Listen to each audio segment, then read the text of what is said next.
Trailer చూసిన వెంటనే వచ్చిన ఎగ్జైట్మెంట్ వచ్చింది. డెఫినెట్గా గుడ్ సినిమా గ్రూప్ బ్యానర్ మీద ఒక మంచి సినిమా వస్తుందని చెప్పి నమ్ముతున్నాను. ఫ్రెండ్ ఎస్కేఎన్ శ్రీనివాసు, పుష్మి సినిమా వీళ్ళు బ్యానర్ వాళ్ళతో కలిసి చేయడం కూడా చాలా హ్యాపీగా ఉంది. ఈ సినిమా చాలా పెద్ద బ్లాక్ బస్టర్ అవ్వాలని చెప్పి బ్లెస్ చేయడానికి వచ్చిన అందరికీ కూడా చాలా చాలా చాలా థ్యాంక్స్ చెప్తున్నాను. ట్రైలర్ చాలా బాగుంది. థ్రిల్లర్స్ ఎప్పుడు కూడా ఇంట్రెస్టింగ్గా ఉంటాయి. అలానే తమిళ్లో వీళ్ళు చేసిన సూదుకవం, అలానే పిజ్జా, వీళ్ళ ఈ 3 సినిమాలు నేను చూశాను.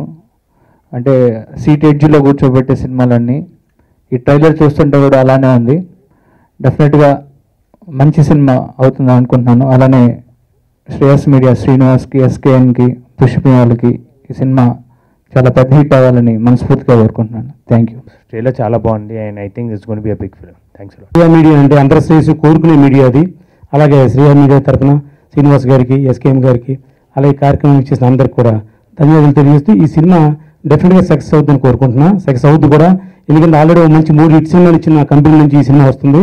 ఇది కూడా మంచి హిట్ సినిమా అవుద్ది. చాలా ఆనందంగా ఉంది ఇక్కడికి వచ్చినందుకు. I wish entire team of Bhadram very all the best. Wish all the success. కొత్త కాన్సెప్ట్లు చేస్తే అక్కడి నుంచి ఇక్కడికి బాగుంటుంది కదా అనుకున్నాం. సో వాళ్ళు విల్లాతో మొదలుపెట్టి వాళ్ళు భద్రం అన్నారు. విల్లా బాగా సక్సెస్ అయింది. వాళ్ళ భద్రం ట్రైలర్ కూడా చాలా బాగుంది. సివి కుమార్ అనే వ్యక్తి తమిళ్లోని తీసిన ఇది 5వ సినిమా అండి. ఫస్ట్ 4 సినిమాలు కూడా హిట్లే. అట్టకత్తితో మొదలుపెట్టారు. సో ఇది మంచి టేస్ట్ ఉన్న వ్యక్తి. వాళ్ళతో పాటు మన good cinema group, good friends group collaborate అవ్వడం బాగుంది. ఎందుకంటే వీళ్ళు పబ్లిసిటీ బాగా చేసే సినిమాని మంచి రిలీజ్ ఇస్తారు. So all the very best to the entire team of భద్రం.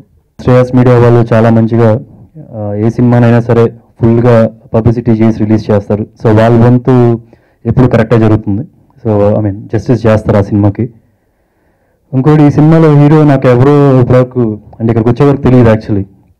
ఇంత ముందులో ఒక మూవీ చూశాను, రీమేక్కి అడిగారు అనమాట, సూదుకవం అని చెప్పి. దానిలో వన్ ఆఫ్ ది క్యారెక్టర్ ఈయన ఈ సినిమాలో హీరో. సో ఆ వన్ ఆఫ్ ది క్యారెక్టర్ చేసిన నాకు ఇంకా నోటీస్ అయ్యాను. ఆల్మోస్ట్ 5-6 months క్రితం చూశాను. సో అప్పటికి ఇంకా గుర్తున్నాడు ఇతను. So is done a decent job. ఇంకోటి ఏంటంటే మనకి తమిళ్ డబ్బింగ్ ఇక్కడ తెలుగులో అవుతున్నప్పుడు వచ్చిన ప్రాబ్లం ఏంటంటే మెయిన్గా స్టోరీ ఒకటి మెయిన్గా problem. So city based story అయితే కొద్దిగా పర్లేదు, సో ప్రాబ్లం ఉండదు.